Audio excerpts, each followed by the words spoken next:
Okay, so it's looking mighty solidified here, but we've seen crazier things happen, that's for sure. As we're gonna see Vitality, out towards military base early, as always. The classic setup from a fair few of our squads, because the playing path at least has been favourable for them. What about that zone, though? All right. Could have been way worse. That's still gross, though. It could have been way worse, though. That's what I'm saying. But what we're working with here, like 45% water? Like 35? It's still a nasty circle. I mean, this is really like one of the worst spots because of the fact that you have to make that bet, right? Like, you go to the mainland, you go down to military base, you try to hold that bridge just in case the zone goes in another direction. Vitality don't care. Like I said, they've done so much. They don't need points, so they can do whatever they want, you know? But for teams in the mid-pack, it's not good. It isn't, because this is not one of those circles that's like, oh, I got zone blessed and now I'm going to get 30-point game. Yeah. It's like, we're just going to try to make it to endgame here. You're gambling on it of just like, okay, do we stay there? Do we go back to the mainland? Which one do we pick? We're just going to get stuck on a bridge again? Ugh. I wouldn't even know if I want a bridge fight. What do you do here? I'm really trying to crunch my brain and think, you know what? I think the best strategy here is to go in game and get the brand new Naruto skin. I think that is what you're going to do first, right? Get that Ninetales Fury, Og, and that way I'll look good, right? And once I'm going and get that skin, then really think, what do I do in this game? As we're going to see Ida get that loot truck from Infachiki. Loot trucks really have changed the game here, the whole meta. They've really allowed a lot of these spots that used to be a little bit rougher when it came to loot now be absolutely stacked. Because I'm thinking, if the coaches had to tell these teams, Jackie, you have to win the game. Yeah. If you want to make it to the finals, it's win the game. Otherwise, just good luck, right? So what do we do here in this scenario? What position, if you were a team, where would you put your squad in to try and get that 20-point game? You going mainland? You going military? You taking bridge? What are you thinking? I think Campbell's probably a little bit safer right now to just set up mainland, like you say as well. Like the blessing of the loot trucks right here. If they get something good out of this, I'm sure we'll catch vision at some point of what they actually got, right? You get some high tier loot straight away. You can just coast early game. Cut out a load of that like early looting time and actually fight a bit more with an advantage. I'm thinking it from the angle of they've just got to carry on from where they left off. Squads like that, so take that eater mindset of trying to push your limits further, run some risk break. You get some high tier loot, get in there, start scrapping, see if you can squeeze elims, bully some of the lobby. You know effectively at this point, like you're kind of middle of the pack. You're not really going to fall that far down. The bottom side's so low. Slipping out of survival is going to be hard. Yeah. So you might as well risk it. You have to, and I think this is the game to risk it. You know, I think that at a certain point, I think here it's all risk, for sure. As we get into the Miramar matches, then it's like, all right, maybe we got to play a little conservative just to make sure we don't fall in the bottom three if you're that low. But here is one of those games where you gotta shoot for the moon, right? Try to get that top three finish. I think if you're gonna go down a spot, I think you go Ferry Pier, that Ferry Pier hill, right behind the gas station. If you take that spot there, it gives you a lot of control of the zone. You can hopefully maybe even catch some third parties. And it looks like IDA, of all teams, is going to take that spot. So they are saying, you know what? We're one of the squads that definitely could make it a top five. And I mean, by one, I mean the only one, right? They're the only one really in the run for top five here due to that last game. And they're going to control this hill, which I think is an excellent spot in the zone. And it works out pretty cerebrally for them as well, right? Because obviously you come in, like you say, get that loot truck, arm yourself a bit earlier, that gets cut out some of the additional time they'd have to waste, sort of slowly slogging along, getting themselves better firepower and ammunition to work with. If they run into another squad, maybe they do just take that encounter head on. It's a good call. It was a great last game, and you could see they were all fired up in celebration as well. Big stage like this, Duke, sometimes the paranoia gets to you. Yeah, it does. They certainly rise to the occasion, man. They have rise to the occasion, and they did it in just such insane fashion. A crazy 1v3 to end things up, to get the chicken dinner, the dub, and put them in the running here is so insane. I mean, job's not done yet. I mean, Godlike have been playing phenomenally today. That's going to be a hard one to catch. And we heard it there from the desk, right? Out of all the teams in the top five, they were talking about Aura, just being like, yeah, I mean, they are consistent. They're up there, but out of all the teams, I think they're the ones that's the most shaky right now, at least when it comes to trying to let IDA catch up to them. So I think if you are Aura, if you're any of the teams in top five, you obviously want to shut that conversation down right here. But with a circle like this, it's not going to be easy, that's for sure.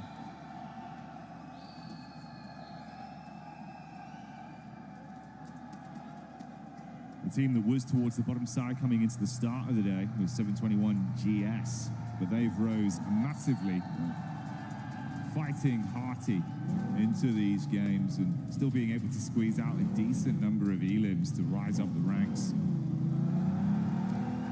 Fair few points between them and slipping back into the bottom. Obviously the surprising factor there, Tianba.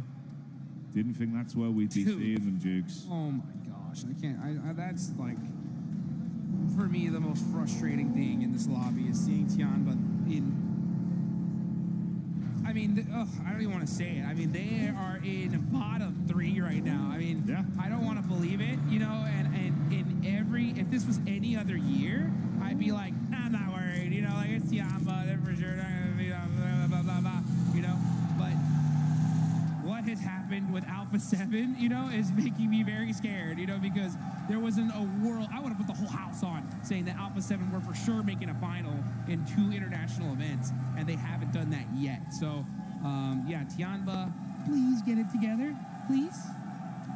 Yeah, we need to see some sort of change. Again, that'd be a prime example of a squad that probably could, if they lock in right here, right now, game like this, right, run the risk.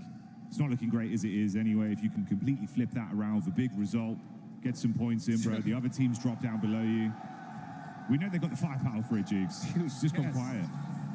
Silly quiet. I mean, for them to even be close to bottom three is insane. And the fact that they're sitting there right now is wild. I mean, they're not that deep down. I mean, it's only 2 points away from dopeness and about 9 points away from 9th place. So, It's not the scariest position to be in, but you don't like to see it regardless. Next zone. Let's just see how toxic it's going to be. Are we going to get a crazy shit? Okay, yeah, it does go perfectly up to that mainland. So that bet from Ida, right? I mean, this is the perfect zone shift for them. It's worked out brilliantly. Opening game plan so far, uncontested. Sped up a lot of their looting, found themselves a good position that's still very central as well. 72-1 GS once again. They've been a bit of a dark horse of being able to squeeze eliminations and bully some of the squads that are massively above them in the standings. And that little nip, make it harder, take out some of these players so that you can try and climb. That's helping not only them, but potentially a few of our other squads as well. Yeah. I mean, that's the teams you got to take out here, guys, right? I mean, at a certain point, I mean, I'm not going to say at a certain point. It's literally this point now. Like, right now. The mid teams need to hunt down the top squads. Like, you need to have the coaches should be talking to these mid-pack teams, analyzing their drops. Now, I'm not necessarily saying hot drop, but have a good idea of where they move rotationally. Try to gatekeep them try to catch them out on a drive-in somewhere. You got to do something to slow them down, because just hoping that they don't perform is just not good enough. You got to make your own luck. You got to find a way to make something happen. Unfortunately for Tianba, they lose a player on rotate, so they're going to be stuck with 3 here in order to get into that end game. And now QZZ gets knocked out by Ida. This is worst case scenario for Tianba. They're going to hold the warehouse here. Not the worst spot. It's one of those spots that you hard commit to. Are they not going to get this res? Oh, brutal. And that just shows the urgency from Ida, right? They're like, we need every single point we can get. Yeah, that's absolutely hellish for them immediately as well, right? If we're saying these kind of games where, yeah, as much as it's not barren, bottom of the bottle, not feeling like you can completely get back into it, another game goes by, suddenly you're looking at 3 matches left. If they remain in this position with their squad already falling down to only 2, and especially if you're feeding those points to a rising squad like Ida, this can't be happening. Dude, I'm getting flashbacks, guys, and I don't like it. I don't like remembering Alpha 7 being like, hey, all right, another bad game, what's going on here? And then all of a sudden, boom, they are knocked out. You could just see the look on the players' faces and just not looking too happy at all. Coaches from Young Galacticos are locked in right now. They're in 8th place, 47 points.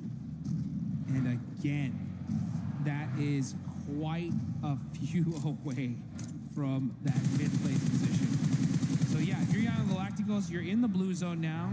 Hunting down some of these squads might be beneficial because you need a ton of eliminations. Let's see if they can find them, though, as Dopeness end up battling it out with Team Vitality. Razak throwing the Molotovs in there. Lufa on fire, and he's going to burn, baby, burn. And that's Dopeness losing one of their players here. Dopeness trying to clash back. Eyes on the Wizard's Tower. Razy goes up top to make sure they can hard flush onto Lufa. No recovery mission, but Nikita has other ideas in mind. Nearly gets up the stairs, but Razak's quick with it. And a buckshot's dispatched them. Head on a swivel as well. Finds Ken G, 1 by 1. Dopeness very quickly falling to the wayside. Nice pick up there, Jukes. They can save their mate as well. This is a bit surprising, though. S2G hard commit onto the Godlike crew, and they're gone. Wow, what a huge finish for the side of S2G. This is their chance now. S2G's got to go for the win. Godlike getting shut out earlier is perfect for them because they are right there. 4th place, 5th. Not a crazy point gap going up from them. So 75 points is where they're staying. That's the goal to catch up to. Big opportunity. You know, Ida saw that. You know, Aura saw that. You know, Young Galactica saw that. So let's see what they could do in this game. And now with Dopeness getting eliminated earlier, Tianba are like, all right, hey, let's get a good game in here and get out of this bottom 3. Yeah, exactly. You're not too far off. Couple points. It's only a duo, though. That's the scary thing. Need to weaken them early. So that task is way harder. Half as as many players to rely on.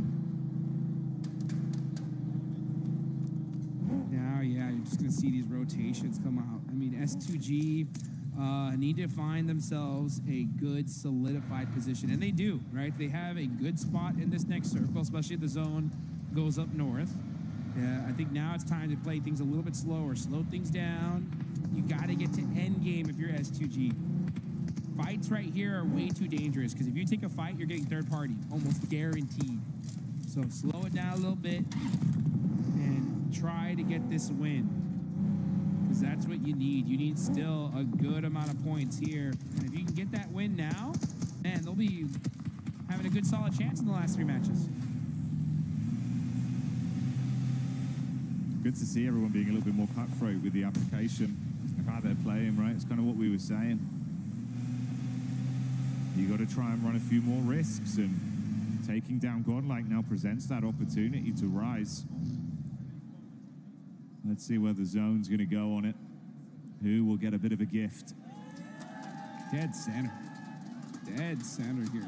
So the S2G are still in play here. The duo from Tianba are not going to be in trouble, because everyone's going to be crashing in this area. And you can see Vitality are driving right by everybody, instantly moving on. S2G not happy with just taking that corner side. They want dead central, and they are pushing on up. Vitality now. Oh, boy. Here comes TT Project, looking to punish them in the shack. Nice shots there from Niaz. And there's some desperation points on the side of TT Project. They need every single one of them. Sitting inside the vehicles for Vitality is the only play they can make. They quickly heal themselves up and re-peek back through. Razak, star player for this squad that's been popping off in this very battleground. They're going to go for the quick pickup play, it seems. Federales runs in. Oh, the hovercraft just clipping the toes of Niaz as he gets crushed. And Razy finishes it off there. They can block some of this space as well. Hard commit to that recovery. Make sure they get back to 3 members, Jukes. How are these guys alive? I don't know. This is insane. I mean, this was the worst case scenario for TT Project. Just Team Vitality said, all right, you know what? Yeah, you guys thought that we were just big chilling. No. If you're going to take us out, you got to do it quick.